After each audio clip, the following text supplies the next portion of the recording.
Ojejku, nawet nie chcę tego powiedzieć, bo to przykre. Bardzo przykre.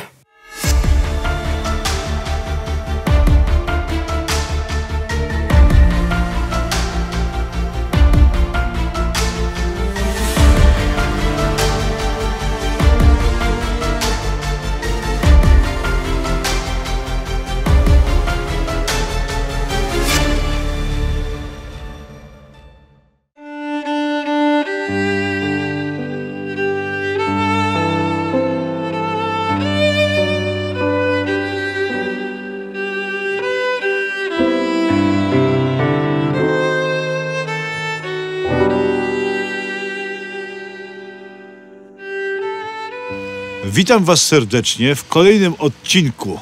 Łukasz Kazek, History Story. To mój autorski kanał i widzimy się zawsze w każdy wtorek o godzinie 20. Dzisiaj jestem w Jedlinie-Zdroju. Dlaczego? Dlatego, że żyją tu wspaniali ludzie, świadkowie niesamowitych wydarzeń trudnej, zagmatwanej i pokręconej historii XX wieku. Nie wiem, czy wiecie, ale miasto to po wojnie nazywano Małą Francją. Dlaczego? Dlatego, że mieszkali tu repatrianci z Francji, którzy gaworzyli we France, jedli ratatouille, grali w petankę i tęsknili za swoją drugą ojczyzną, Francją. Jak się tu znaleźli? Po II wojnie światowej ziemie zachodnie, szczególnie tutaj, rejon wałbrzyski, kopalnie potrzebował fachowych rąk do pracy. Byli tylko Niemcy, a Polaków nie było wiele. Więc władza ludowa pomyślała sobie o Polakach, którzy na początku, kiedy Polska odzyskała niepodległość na mocy umowy z Francją w 1919 roku, wyruszyli tam za głodową emigracją. A więc za chlebem w nowej polskiej ojczyźnie nie przelewało się. Naprawdę było bardzo źle. Ruszyli tam po nowe, świeże i pełne dostatku życie. Oczywiście Polacy, którzy ruszyli za emigracją, nie znali pióra Emilia Zoli, który opowiadał, jak potworny i ciężki los jest górników we Francji. Francuzi wcześniej zabierali Włochów do swoich kopalni, Hiszpanów, ale Polacy dobrze wiedzieli, że byli niesamowicie pracowici i ich tam ściągnęli. A po II wojnie światowej władza ludowa przypomniała sobie o nich i chciała ich ściągnąć tutaj. I zaczęła agitować i namawiać do powrotu do ojczyzny. Zaczęła im opowiadać, że tu jest raj na ziemi, że kiełbasy wiszą na płotach. Tak, że będą mieli bardzo dobrą pracę, przepiękne mieszkania i dobre zarobki. Dzieci dostaną wykształcenie. Ludzie uwierzyli, wrócili i spotkało ich potworne rozczarowanie.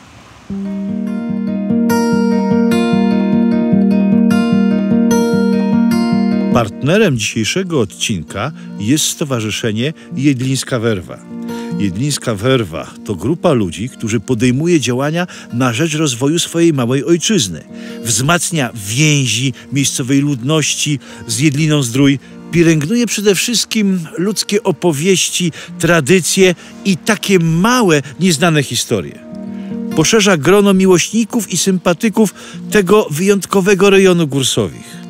Działa tak, aby ludzie czuli się razem związani, razem odkrywali nieznane historie i nieznane fakty swojego miejsca. Wspiera i niesie pomoc osobom starszym, poszkodowanym lub będącym w trudnej sytuacji życiowej albo materialnej. Link do naszego partnera, czyli Stowarzyszenie Jedlińska Werwa, znajdziecie w opisie pod filmem oraz w moim głównym komentarzu.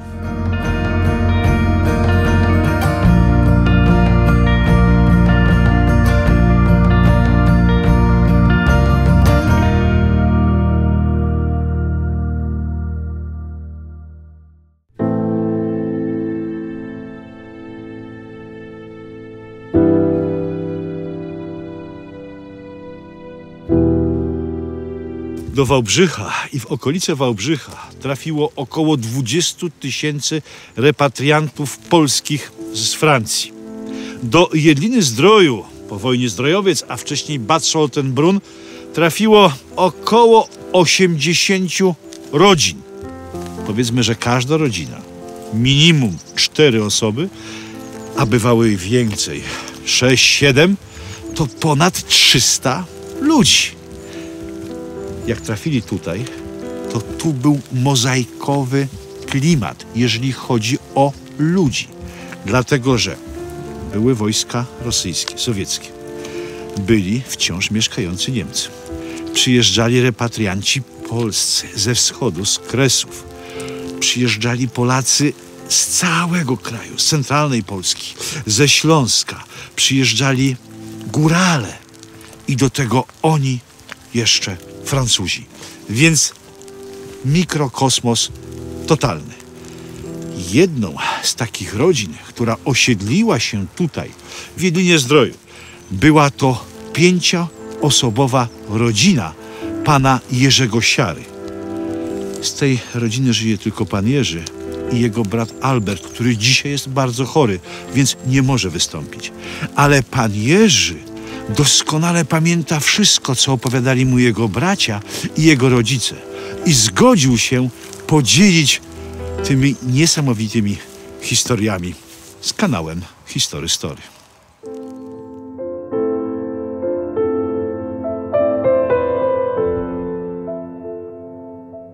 Umówiłem się dzisiaj na rozmowę z panem Jerzym Siarą, który jest potomkiem repatriantów francuskich.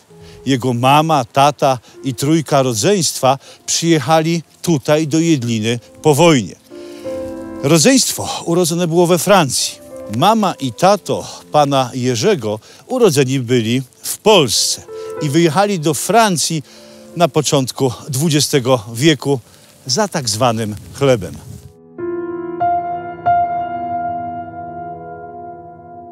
Panie Jerzy, a to pierwsze zderzenie rodziców i braci z tą powojenną tutaj, no taką najtwardszą komuną stalinowską. Jak ono wyglądało? Oni czuli się oszukani?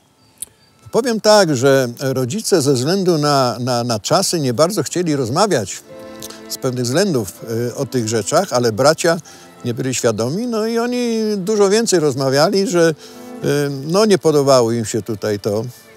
No i nawet próbowali uciekać za granicę z powrotem do Francji nielegalnie. Co za to groziło? No to były czasy stalinowskie, także brata młodszego Lucjana ojciec musiał jechać aż do Cytadeli, do Poznania, odbierać go stamtąd, bo złapali go na statku.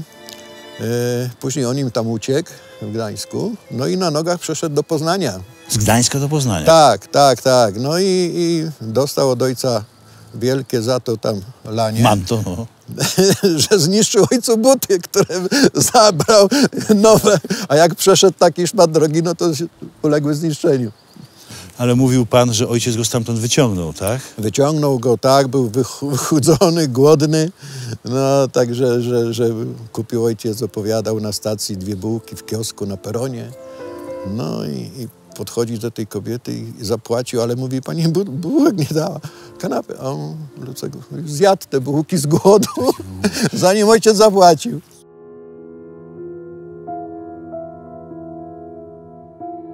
Biednie się żyło. No niestety, wspominali te czasy we Francji, też tam nie było za bogato, ale jakoś tam inaczej to życie wyglądało w tej Francji. Ale w zderzeniu tym powojennym tutaj w Polsce Francja była rajem. Była rajem, niestety tak, wspominali. I chcieliby wyjechać, ale czasy były takie, że szlaban był. Ojciec pracował w kopalni? Tak, ojciec pracował w kopalni we Francji i tu później podjął też pracę w kopalni. Razem przepracował 25 lat pod ziemią.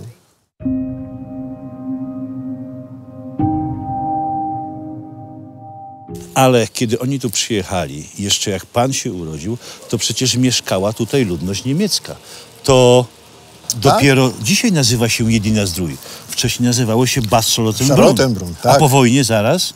Zdrojowiec. No proszę. I jak pan przyjechał, w sensie jak pan się już tu urodził, mieszkał i oni przyjechali, to w tych domach i w tych wszystkich, powiedzmy, kamienicach była ludność niemiecka. Tak, dużo. Nawet w bloku, w którym się rodziłem, to pamiętam jeszcze mieszkały 3 rodziny niemieckie, które bodajże w 50 chyba 6-7 roku wyjeżdżały te rodziny do Niemiec. Nie? No to pamiętam, że opróżniali strychy, piwnice, to żeśmy na tym zyskali, bo bardzo dużo zabawek, sanek, nart wyciągali, różnych rzeczy, takich codziennego użytku, o których nie mieliśmy pojęcia w ogóle, że takie rzeczy, lalki przepiękne dziewczyny dostawały tam z bloku. A jak te stosunki się układały między wami, repatriantami francuskimi, a niemiecką ludnością, która tutaj mieszkała? Jak wyglądało wejście do mieszkania, przejęcie mieszkania? Jak to wygląda? Co mama opowiadała, to w mieszkaniu, w którym w tej chwili mieszkam i które zostało przydzielone rodzicom przez Urząd Bezpieczeństwa wówczas, to mieszkał profesor i z 2 córkami. To jak weszli do mieszkania, to jeszcze gotował się obiad na kuchni. Ta Niemka gotowała, ta córka gotowała. Tak, gotowała obiad i mama się wzruszyła. Dlatego, że No proszę śmiało. Ja rozumiem. no było to nieprzyjemne. Tak. Później te Niemki jeszcze przychodziły przez 2 czy 3 tygodnie i zabierały swoje rzeczy. Pozwalaliście im. Tak, bo dostały godzinę czasu na opuszczenie lokalu i koniec. Takie były czasy.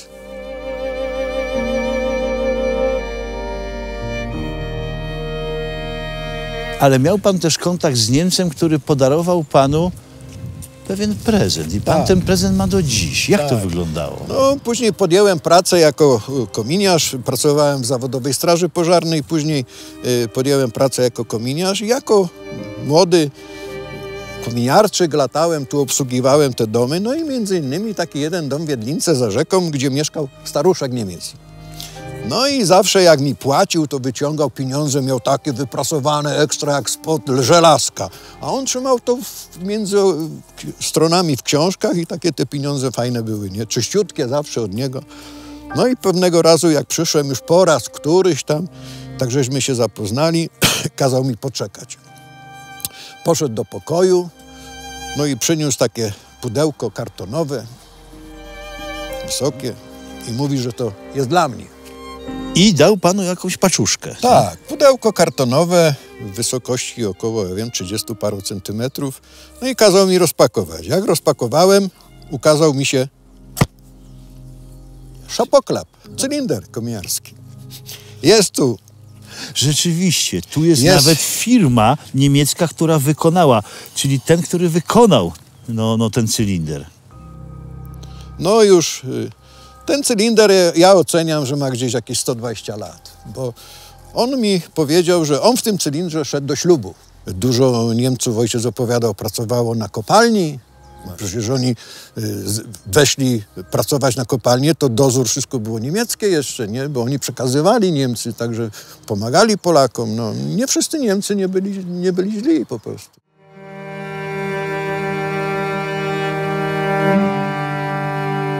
Transport do Polski. Mama opowiadała, że przed wyjazdem, jak już byli w nim, bo w nim się formowały transporty. Jeszcze chodzili francuscy agitatorzy, którzy mówili: nie jedźcie, bo to jest nieprawda, co wam mówią, co tam w Polsce jest. Że przedstawiali tu w różowych wszystko kolorach, jak tu pięknie, jak tu ładnie jest, że praca czeka, mieszkania, wszystko, że Sklepy pełne. tak. A ci po prostu odradzali, nie? No i była taka sytuacja, że mojej mamy siostra Jadwiga z najmłodszym dzieckiem na ręku powiedziała, że musi wysiąść, bo on chce sikać, załatwić się ten dzieciak. No i wysiadła z tym najmłodszym i już nie wróciła. Także ten jej mąż Władysław do Polski, do Jeliny wrócił już z 3 dzieci sam, a ona została, Jadwiga, siostra mojej mamy.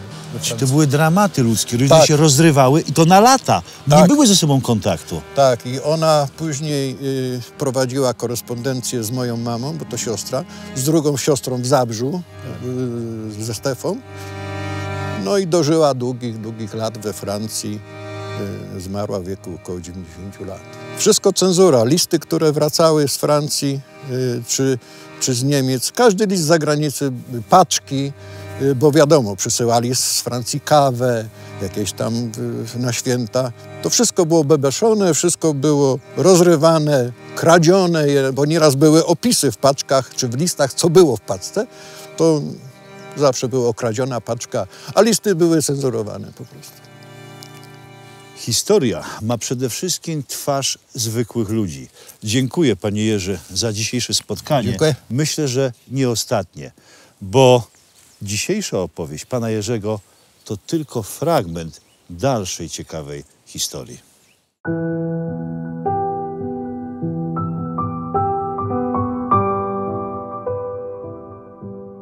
Zaraz po wojnie we Francji w takim piśmie emigracyjnym Polski Wiarus pisano, aby wracać do Polski. Ziemie zachodnie czekają z otwartymi rękami. Jest dobra praca, mieszkanie i pieniądze. Specjalni agitatorzy, opłacani oczywiście przez polskich komunistów, namawiali Polaków do powrotu. Chodzili, rozdawali broszury, organizowali wiece, obiecywali bardzo dobre mieszkania, awanse społeczne tutaj i oczywiście pieniądze. Mało tego, byli na tyle bezczelni, że pakowali też i swój dobytek do pociągu razem z tymi, których namawiano do powrotu. Ale ci, którzy namawiali, wysiadali na granicy francusko-niemieckiej, a tamci jechali dalej bez możliwości powrotu do Francji. Za chwileczkę spotkam się z wyjątkowymi paniami, których rodzice przyjechali tu po wojnie, właśnie do Jeliny-Zdroju. I kiedy wysiedli na stacji kolejowej, grała orkiestra, były kwiaty, płomienne przemówienia, brawa i bufet. A kiedy trafili do Jedliny i zobaczyli tą stalinowską rzeczywistość, ojciec ich złapał się za głowę i załamał. Boże, dzieci, dlaczego ja was tu przywiozłem? Za chwileczkę poznacie panią Janinę, rocznik 1928, panią Marię, rocznik 1936 i panią Irenę, rocznik 1946. I jeszcze dwie koleżanki pani Marii, dwie Janiny, rocznik 1934. Ci ludzie mieszkają po dzień dzisiejszy w Jelinie-Zdroju, a pani Maria i pani Janina, rocznik 28 oraz Irena to siostry.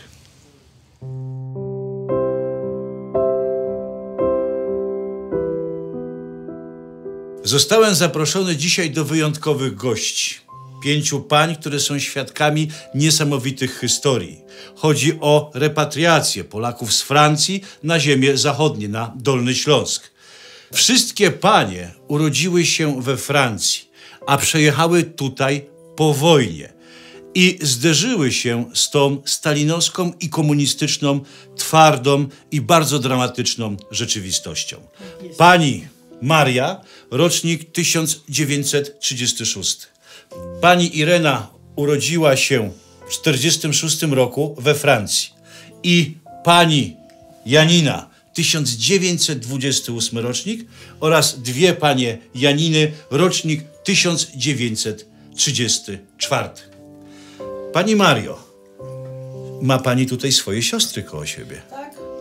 Najstarsza siostra i teraz co żyjemy, co przyjechaliśmy z Francji, to chyba ona tylko żyje najstarsza tu. Z tego transportu? Tu, z tego transportu. A z tego transportu nas przyjechało bardzo dużo, zresztą tego. A ta miała pół roku, urodziła się, mama ją we wózku. W tym transporcie, co nas było 6 rodzin na słomie, żeśmy spali i jechaliśmy 7 dni. Jak przyjechaliśmy, to dędniło nam w głowie ten ruch tego pociągu. A jedna z tego transportu, muszę powiedzieć, że urodziła się w tym transporcie w Niemczech, ale ona już nie żyje.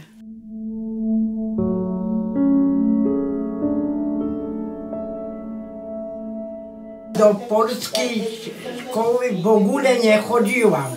Nie umiałam czytać ani pisać, ino mówić. Nie miałam nawet dowodu zrobione we Francji, bo ojciec już nas napisał na kontrakt do Polski. Przyjechałam tu, ani my, ani B.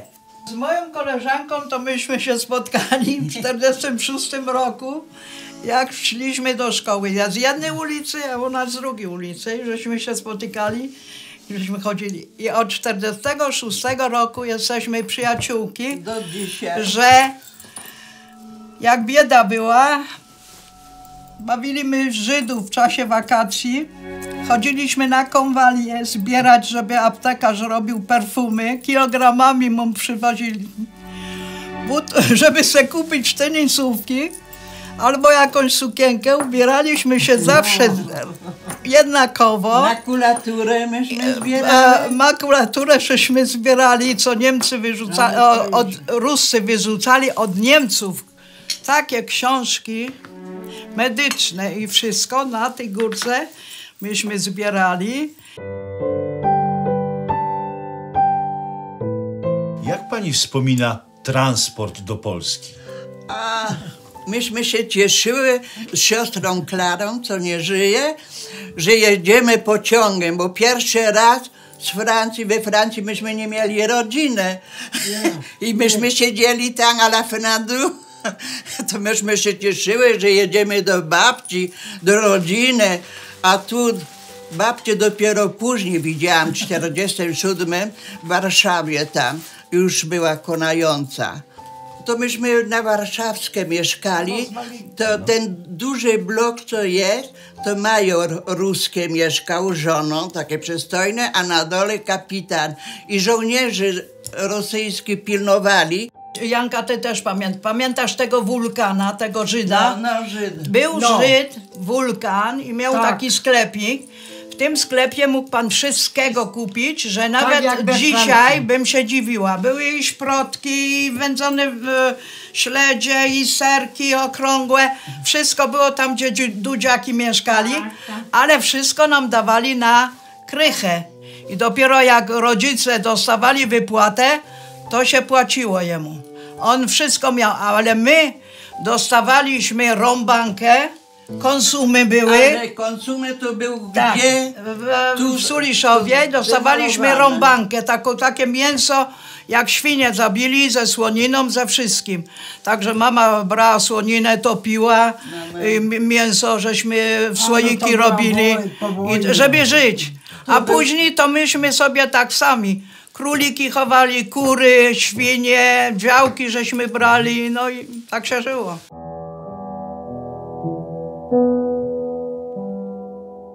Ja miałam 10 lat, a moja siostra miała 12 lat. I myśmy, ojciec szedł do pracy i mówi tak, mówi, no dzieci, nie ma co jeść, no głodni jesteście, a to było w czasie wojny. I mówię, tato, niech tato się nie martwi, mówi, wszystko będzie dobrze. On pracował w kamieniu, ciężko w kopalni kamiennej. Mieszkał. Na tym położył się i dopiero pracował tam. Za marny grosz. A myśmy stały przed bramą i mówimy tak do siostry, ja mówię, a tu wolno stać, tak przy bramie. Wolno, my jesteśmy głodne. I wziął tato, wyszedł na górę, tam windą, wyszedł na górę i mówi, no dzieciaki, czekacie na mnie. A tak, czekamy na tatę, żeby tato nam dał kawałek chleba, bo tato na pewno nie zjadł tego chleba. A on mówi, tak, wiem o tym, ja nic nie zjadłem, ja wszystki ten chleb dam moim dzieciom, bo czekają tam na górze.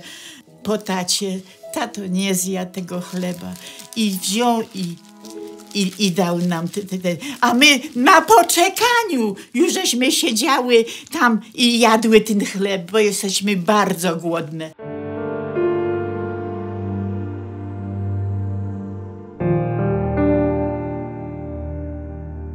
pań wspomnienia to można podzielić na czas wojny, Tak, czas wolny. czas transportu tutaj Tak. i czas życia tutaj w tej rzeczywistości powojennej.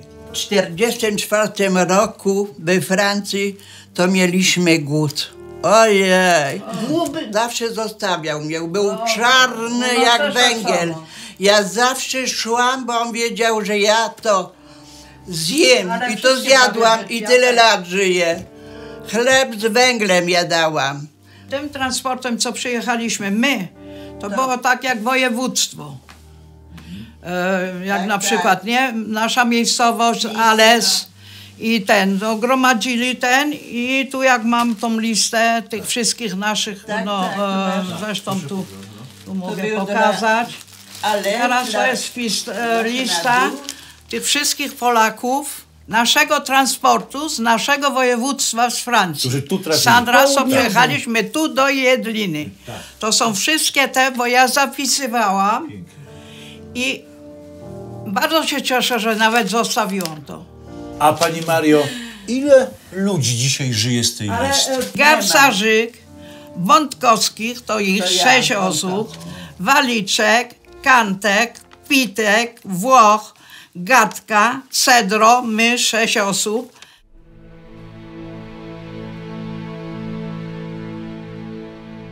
Kontrakt indywidualny górników. Ale wasi rodzice bardzo ciężko tu po wojnie pracowali.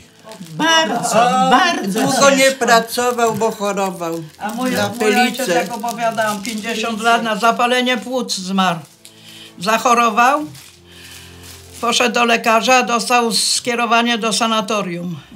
To moja siostra odwoziła go do lekarza, powiedział, że zapalenie płuc, ale może jechać. Na pociąg tam na stację. Tak.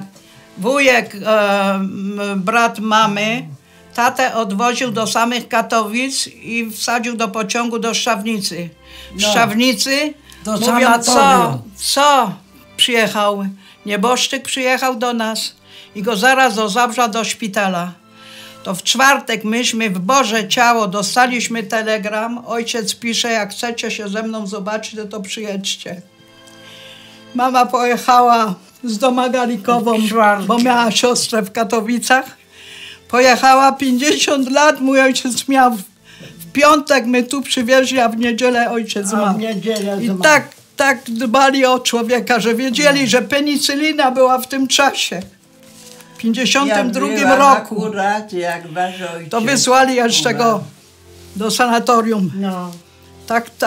Tak dbali o górników, a 50 lat pracował w kopalni, to jak opowiadał, niziutko wszystko było. Ach, szkoda słów. We Francji były poniewierani, bo zawsze Francuzi dobrze z Polaków byli zadowoleni, bo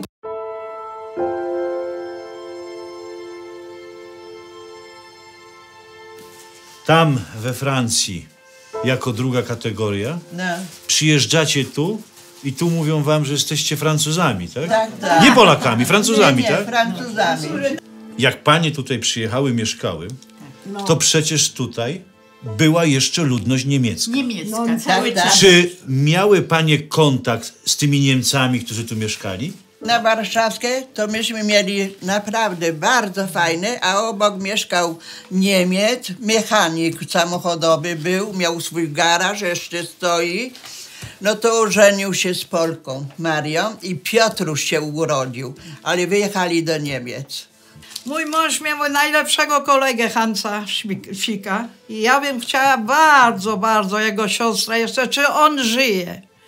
Bo mąż koniecznie chciał, on ostatnią noc u nas spędził tu, u mnie w domu, bo dlatego, że przyjaźnili się, a musieli rodzice wyjeżdżać do Niemiec w 1957 roku. I ja tego Hansa tutaj zaprosiłam. Nawet mam zdjęcie Marka, znalazłam ten album, panu pokażę, taki ma. Zobacz pan, to, tak. To jest tu i niech pan zobaczy. Tu jest Marek. Co dostałam tą paczkę pierwszą, mi przysłał, co Marek wspomina, ten samochód, co mu wysłał. I teraz tak, tu ma, z Hansem pracuje mąż. Tu już po wojnie, Tu, tak? Już po po wojnie. Warszawie. Tak. Na kurs chodzili razem. Tu wszędzie, zdjęcia z Hansem. to oni jak wyjeżdżali właśnie do Francji, w ostatni dzień to zdjęcie zrobili tutaj. I Markowi, i jak zajechali w Frankfurt nad Niemem, czy gdzieś tam, to wysłali mi paczkę, właśnie Hans, i pierwszy raz dostałam paczkę w życiu.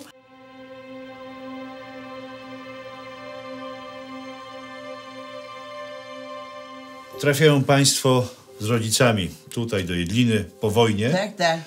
Nagle rodzice widzą, że to wcale nie jest tak, jak mówiono, że tu mlekiem i miodem płynie. Co rodzice mówią wam? Jaka jest pierwsza ta reakcja? Pierwsza to ojciec powiedział, żałuję, co ja zrobiłem, że ja was tu przywiozłem. To były pierwsze słowa ojca. Mama w ogóle nie chciała przyjechać. Po cośmy tu przyjechały? Jeszcze tobołki były nie rozpakowane. My się my nie będziemy te tobołki bo mówimy, pojedziemy z powrotem do Francji, bo we Francji ostatnio było bardzo dobrze. Ale już nie można było wrócić. Nie można. Pamiętaj, jako dziewczyny myśmy chcieli uciec. Oni byli dobrze. Mamy was. Ale już nie wypuścimy. Nie było. Najlepiej to ja miałam młodzież. Uciekali. We Francji była wojna. My chcieli się bawić, nie dało rady. Bo o 10 było w domu siedzieć. Przyjechałam do Polski, drugie takie było. Były próby ucieczek. Każdy się bał więzienia, bo młodzi uciekali, dostawali się do więzienia, nawet niektórzy życie stracili.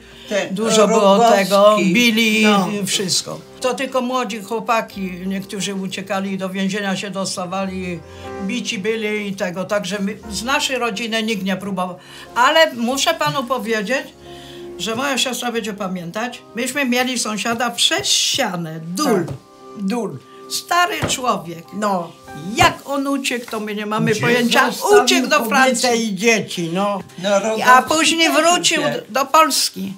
Wrócił jednak do żony i do dzieci i tu umarł.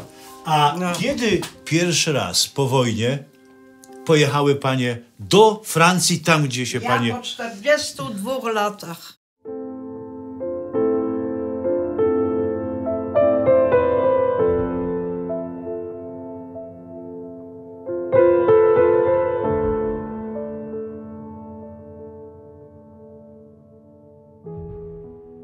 Kolejnym świadkiem historii przyjazdu repatriantów z Francji, Polaków tu, w Jedlinie-Zdroju, jest pani Zenona Zając. Pani Zenona, rocznik 1931, dziś liczy 93 lata.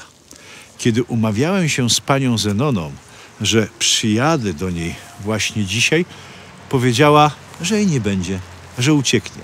Ma bardzo duże poczucie humoru i pamięta wiele szczegółów z życia jej we Francji, a także wiele dramatów i rozdarcia rodzin, których część została, a część przyjechała tutaj rozpocząć nowe życie.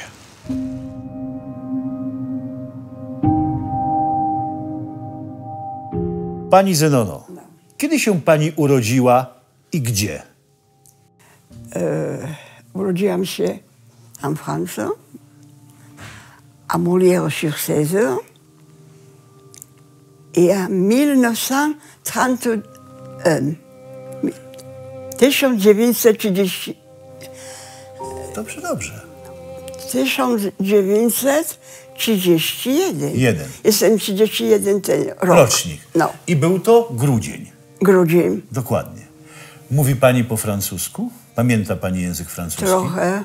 Opowiadała mi pani, że jak mama zaczęła pakować kufry i walizki, to pani nie wiedziała, co się dzieje. Ale to ja tego nie mówiłam. Mówiłam to, bo ja właściwie że nie wiem, co się działo. Dlaczego ona to robi? Nie wiedziałam, bo byłam młoda, nie wiedziałam, o co tu chodzi, nie?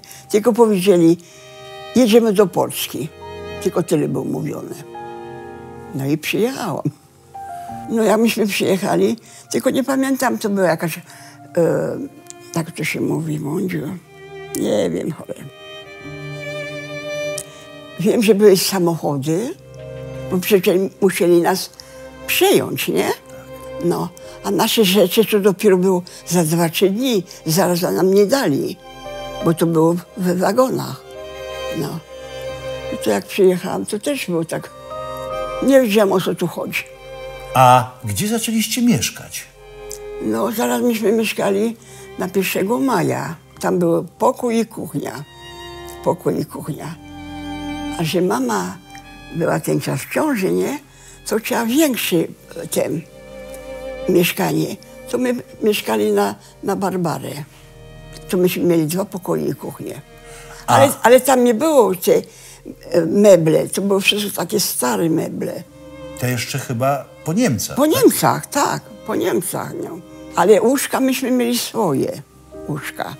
2 łóżka takie, francuskie to były łóżka. No. To ja pamiętam, jak pierwszą noc spałam w tych łóżkach niemieckie, nie? To myśmy wstali rano, pełno bomby mi mieli, bo tam było pełno nie pchły, tylko pluskwy. No, to było brudne tam było.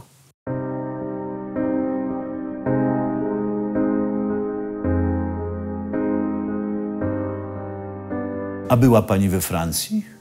A byłam. Ile razy? O kilka razy myśmy byli z Jerzykiem, z synem. Tylko pierwszy raz, jak myśmy zajechali, to jak wysiadłam, bo tak może to nie było tak delikatnie, ale jak poszłam na cmentarz, ten czas płakała. Bo tam były moje 2 braci. 2 braci zostało na cmentarzu, tak? Na cmentarzu i moi dziadkowie. Tak prawdę mówiąc, to tak nam się bardzo nie podobały te groby, bo nie dbali o nich. Mam jedną kuzynkę, ale to tak, to nie kuzynka, to jest francuska już. Francuska. 100%. Bo Francuzi nie są dobre. Nie? Nie, Francuzi nie bardzo. A właśnie, jak oni się do Polaków zwracali, jak pani tam mieszkała, Francuzi? Oni nie lubili Polaków, Francuzi, bo oni zawsze twierdzili, że my jemy ich chleb. No, tak było. Nie bardzo. A roboty najgorsze dostawali Polacy, bo mój ojciec pracował w kopalni, to najgorszy zawsze miał. Nie lubili Polaków. No może przeważnie Polacy lubią szmalec, nie? To mange grasso, tak mówili. Czyli to zjadać smalcu? No, no. Francuzi nie jedli smalcu? Nie, nie. Tylko oliwa tam szła. Tylko oliwa i masło. Ale to zjadać smalcu to było takie pogardliwe, prawda? Pewnie, że obrażali nas. To obrażanie. No pewnie, że tak. Co to szmalec niedobry? Do jedzenia dobry.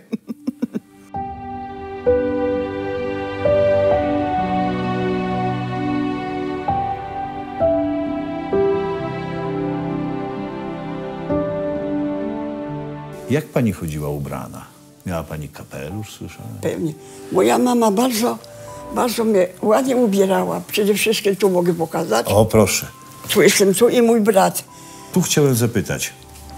Pani jest na tym zdjęciu? Tak. Opowiadała pani, że mama szykowała pani ładny beret, tak? Bo jak my się do kościoła się szło, bo chodziliśmy do kościoła.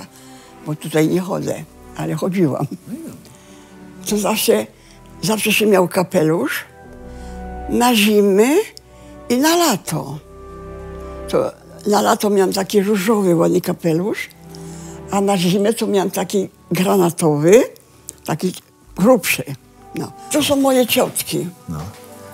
To ile one lat mieli? I to zdjęcie robione jest we Francji? We Francji. Bo one są ubrane po francusku nawet. I takie ciuchy takie mają dziwne. No, takie frywolne.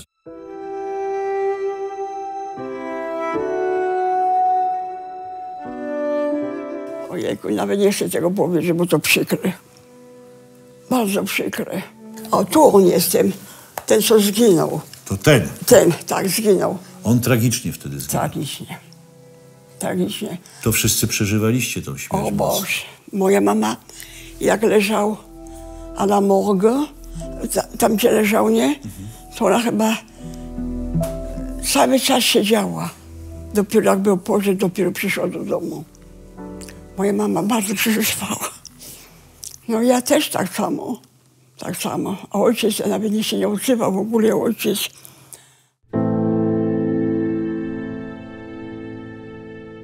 A to ja jestem i moja mama. O, pani mama elegancka kobieta, szykowna. No, bardzo. I pani też, po babie. No tak. Co to za dokumenty? Tu jest napisane paszport? No, to był paszport. Przecież myśmy mieli paszport. Ja miałam też paszport. O, tutaj miałam, z tego miałam paszport. To miałam taki paszport, co comment ça se dit? Wejdę do Polski, a już nie wrócę. W jedną stronę. W jedną stronę, o właśnie. A ludzie jak tu przyjechali z Francji No. i zobaczyli tą rzeczywistość komunistyczną, stalinowską, jak reagowali? No marnie. Bo wiem, że to mój ojciec tak nie bardzo, bo to były początki. A ojciec pracował w kopalni. To czasami pociągu nie było. Pieszo sobie, że do Wałbrzycha chodzili. Klął niesamowite.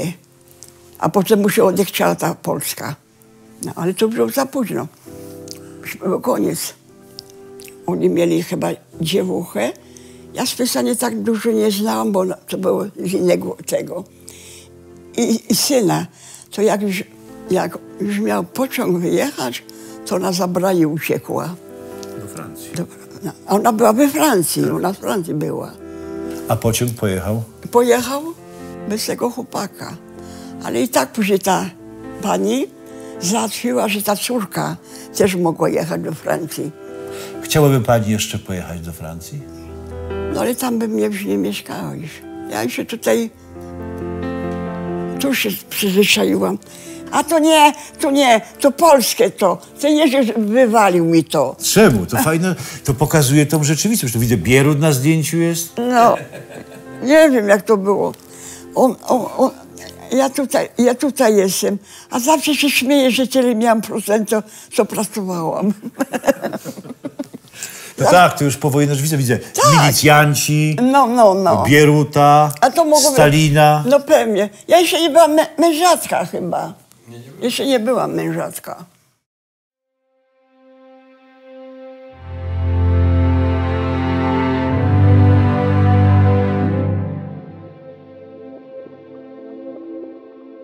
- 96 000 Polaków uwierzyło i przyjechało tutaj na ziemię odzyskane po wojnie.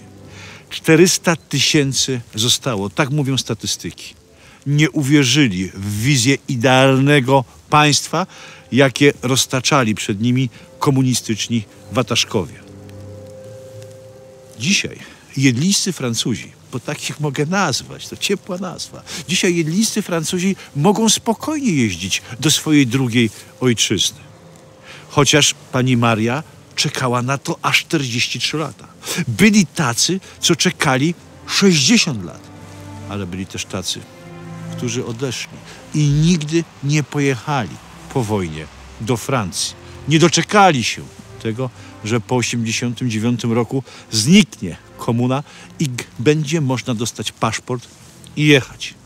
Francuzi mówią, że ojczyzną twoją jest ta ojczyzna, gdzie się urodziłeś. Polacy mówią, że ojczyzną twoją jest ten kraj, skąd pochodzą twoi rodzice. Dla tych ludzi, których dzisiaj poznaliście, ojczyzną jest Francja, gdzie mają mnóstwo pięknych i dobrych wspomnień, a także tych, które były i trudne, i dramatyczne. I ojczyzną również jest Polska, w której żyją, mają swoje wnuki, dzieci i prawnuki. I taka właśnie jest historia, którą przedstawiam w Łukasz Kazek History Story. Powtarzam i będę powtarzał. Historia to nie tylko generałowie i wielkie bitwy, mężowie stanu, książęta czy królowie. Historia to opowieści naszych dziadków i babci, takie jak dzisiaj. Historia ma przede wszystkim twarz zwykłych ludzi. Czy pamiętają panie jakąś piosenkę francuską? O tak. Mogę... A ja teraz sobie przypomniałam w tej książce. No właśnie. En passant par la Lorraine avec mes sabots, en passant par la Lorraine avec mes sabots, avec mes sabots d'Antano, avec mes sabots. Je ne suis pas si vilaine avec mes sabots. Je ne suis pas si vilaine avec mes sabots. Avec mes sabots d'Anteno, avec mes sabots. Brawo, brawo. Naprawdę brawo.